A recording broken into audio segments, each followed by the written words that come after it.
¿Qué tal, Héctor? Hola, ¿qué tal? Buenas noches, Miguel, ¿cómo estás? Bien, Héctor. Bueno, contanos tu experiencia. ¿Vos cuántos años tenías? ¿Cómo fue este tema que de pronto estabas arriba de un barco enfilando para Malvinas? Y si sabías si ibas a Malvinas.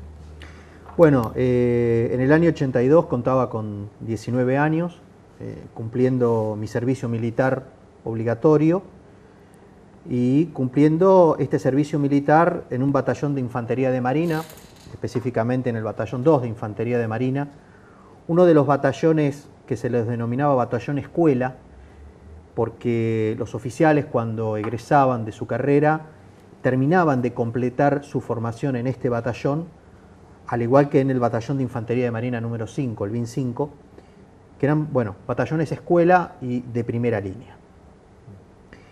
Así que, bueno, pero yo quisiera decir que la idea de recuperar de Malvinas no empieza en marzo, como se dijo, cuando estaban estos acontecimientos en Buenos Aires, las revueltas que había en Buenos Aires en contra de los militares.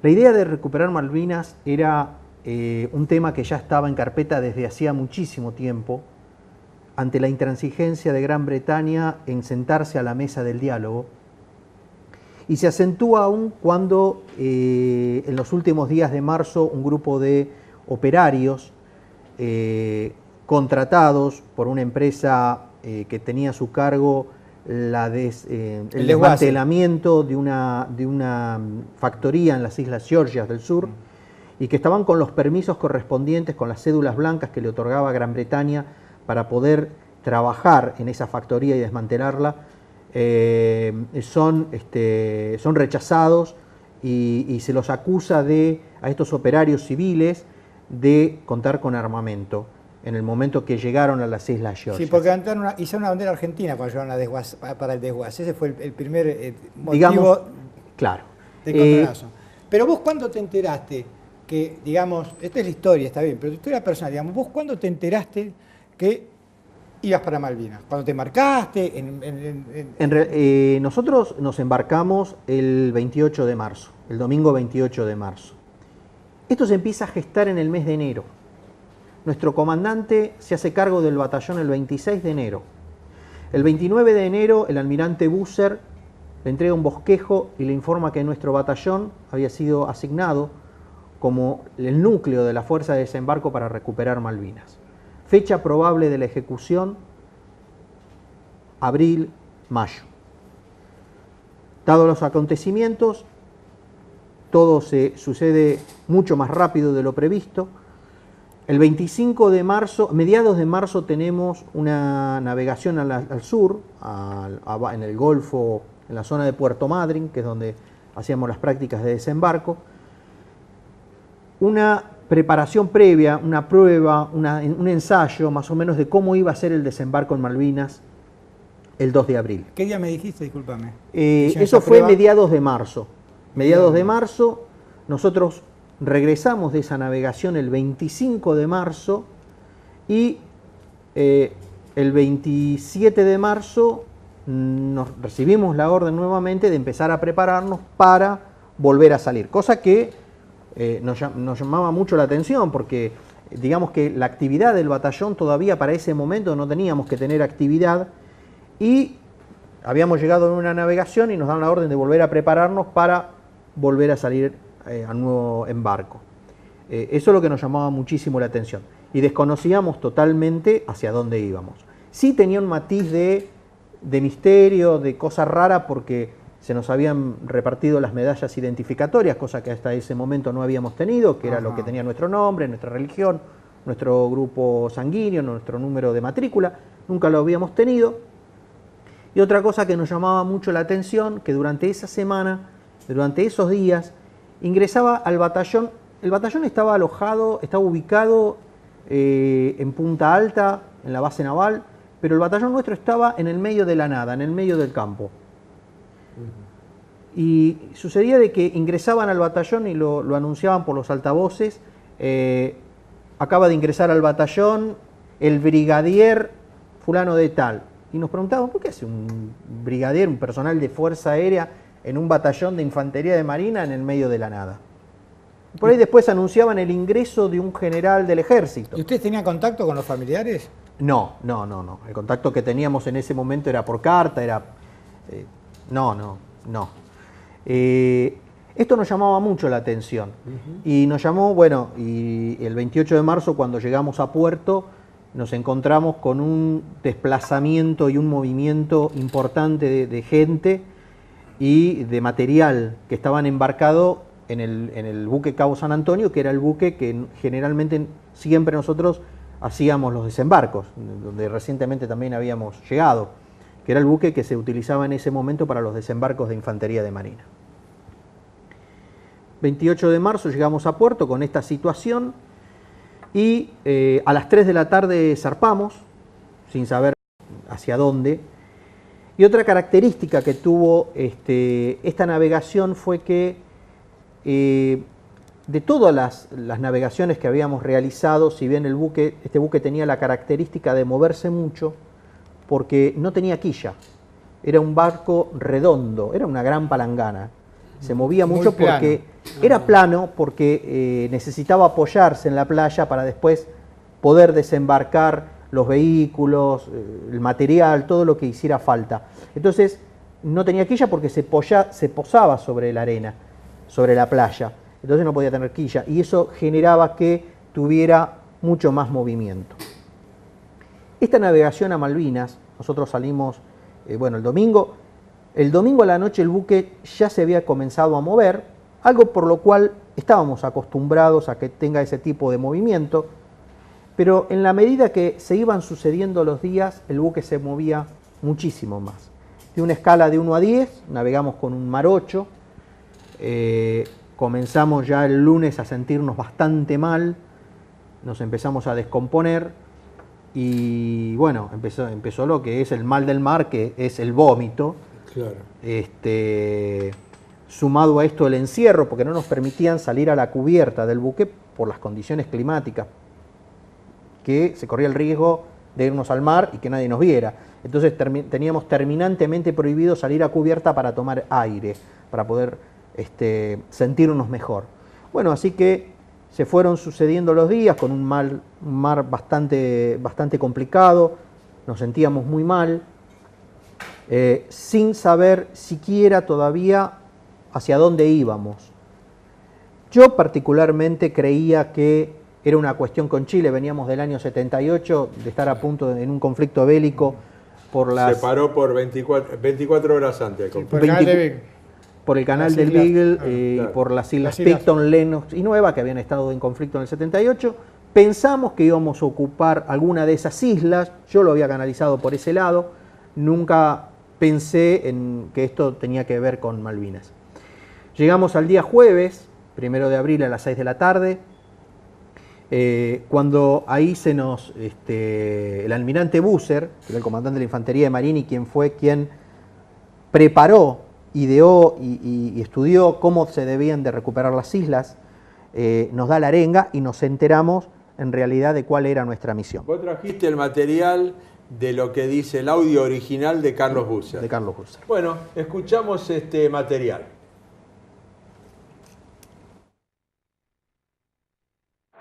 Nuestra misión es la de desembarcar en las Islas Malvinas y desalojar a las fuerzas militares y a las autoridades británicas que se encuentran en ellas. Eso es lo que vamos a hacer. El destino ha querido que seamos nosotros los encargados de reparar estos casi 150 años de usurpación. En esas islas vamos a encontrar una población con la que debemos tener un trato especial. Son habitantes del territorio argentino y por lo tanto deben ser tratados como lo son todos los que viven en la Argentina. Ustedes deberán respetar estrictamente la propiedad y la integridad de todas las personas. No entrarán a ninguna residencia privada si no es necesario por razones del combate. Respetarán a las mujeres, a los niños, a los ancianos y a los hombres. Serán duros con el enemigo, pero corteses, respetuosos y amables con la población de nuestro territorio a los que debemos proteger. Si alguien incurre en violación, robo o pillaje, le aplicaré en forma inmediata la pena máxima. No dudo que el coraje, el honor y la capacitación de todos ustedes nos dará la victoria. Durante mucho tiempo hemos estado adiestrando nuestros músculos y preparando nuestras mentes y nuestros corazones para el momento supremo de enfrentar al enemigo. Ese momento ha llegado. Mañana ustedes serán los vencedores. Mañana mostraremos al mundo una fuerza argentina, valerosa en la guerra y generosa en la victoria. Que Dios los proteja.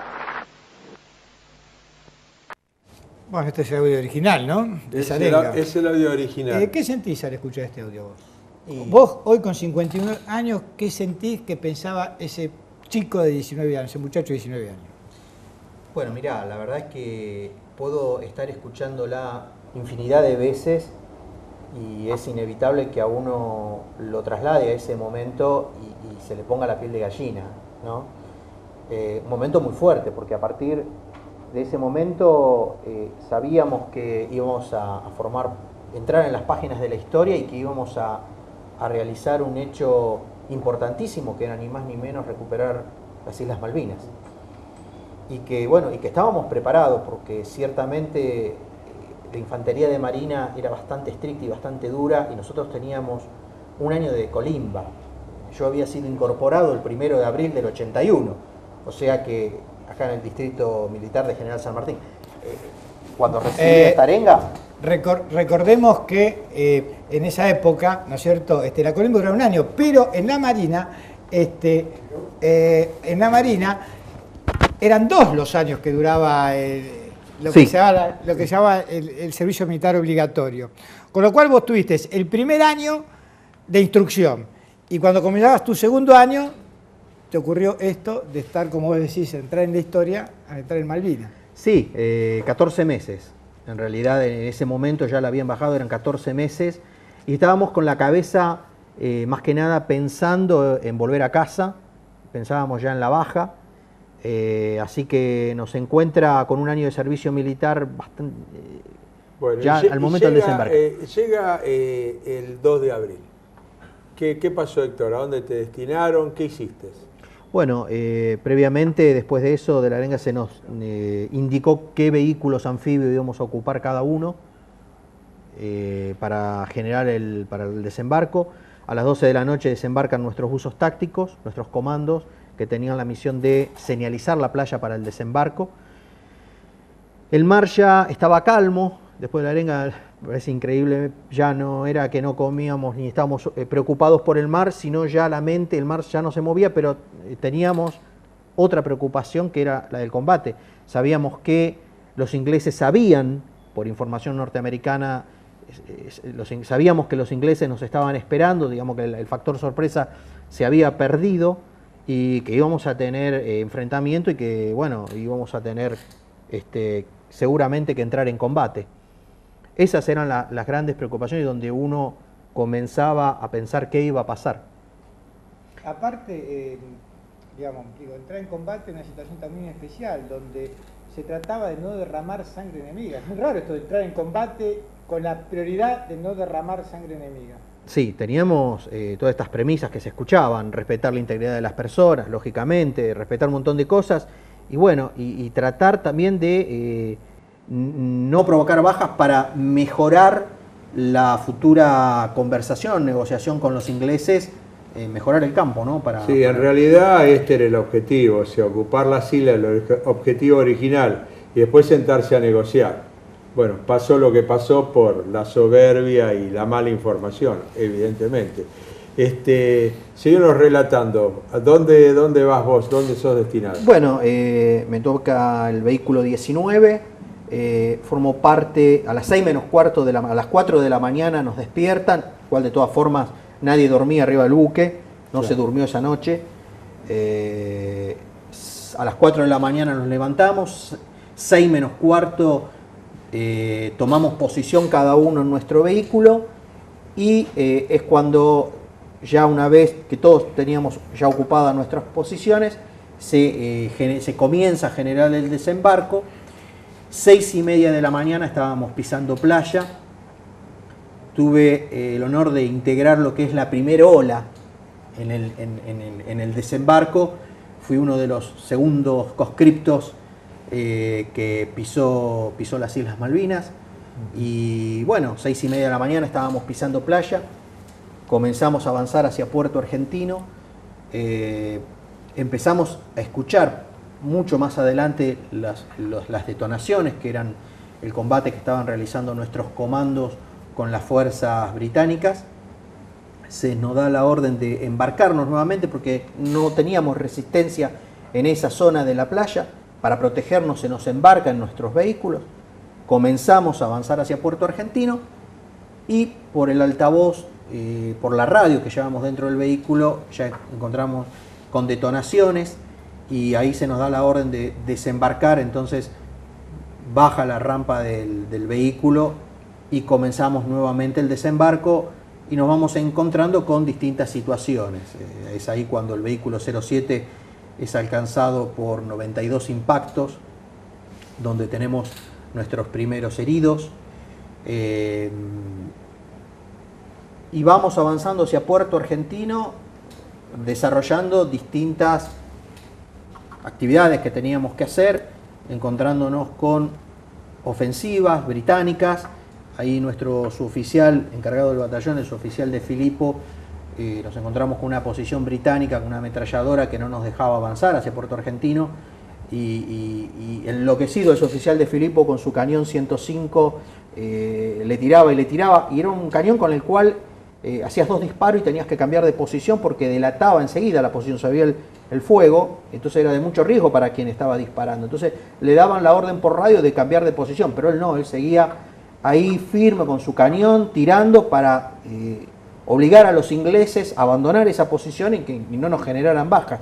Bueno, así es, tal cual, los ingleses desisten, abandonan esa posición y nos permite a nosotros avanzar hacia Puerto Argentino. A mí me maravilla un tema, ¿no? En una situación de peligro, cómo la mente te permite ver los detalles de las cosas, ¿no? En medio de las balas y el peligro, cómo te va, como si fuese una película y cuadro por cuadro. ¿Y vos esto lo has comentado siempre o te costó hablar del tema Malvinas en un comienzo? No, lo que sí uno estuvo mucho tiempo, no se hablaba del tema porque había un tema que no se hablaba, la gente no preguntaba mucho, estaba hasta ahí, y no existía esta posibilidad de salir a hablar a los colegios, llevar el tema Malvinas. Era como que todos nos quedamos, y bueno, de esto no se habla. Yo mismo me preguntaba, yo el momento que volví, a los 15 días, mis amigos me decían, che, vamos a bailar, como que yo tenía la cabeza en otro lado. Y cuando, bueno, que salí, yo miraba a todos, y yo digo, pero acá no pasó nada. Digo, acá nos olvidamos que dimos vuelta a la página. Y uno se quedó con eso, ¿no? Pero también, como vos decías recién, sí, uno se queda con imágenes, con situaciones vividas, pues son momentos muy fuertes. Y uno en general recuerda cada momento vivido por lo que iba sucediendo. Héctor, te invito a una reflexión final. Ya me están haciendo señas, tenemos una cantidad de notas. una reflexión final a 32 años de esta gesta, que te tocó privilegiadamente ser uno de los participantes de ella. Bueno, seguir hablando, recordar permanentemente a nuestros caídos, que son ellos los verdaderos héroes que tiene esta patria. Recordar a ellos que entregaron ni más ni menos lo más preciado, que es su vida, y bueno, recordándolos, homenajeándolos y seguir instalando la semilla de Malvinas, seguir instalándola con las charlas en los colegios, llegando a la gente y teniendo la posibilidad de contar lo que fue Malvinas, porque como vos muy bien dijiste al principio, hubo gente que dio y desarrolló todo su potencial humano para hacer todo lo posible para llevar adelante esa gesta. Los argentinos no tuvimos solamente que enfrentarnos a los británicos, tuvimos que enfrentarnos también a los norteamericanos, que dieron todo su apoyo satelital, tecnológico, armamento a los británicos, y también a Chile, que constantemente movía sus buques y sus tropas en el sur para distraer la atención de los argentinos. Por eso que es importante reivindicar y hablar de Malvinas y llevarlo hacia todos los argentinos. Bueno, Héctor, muchas gracias. No.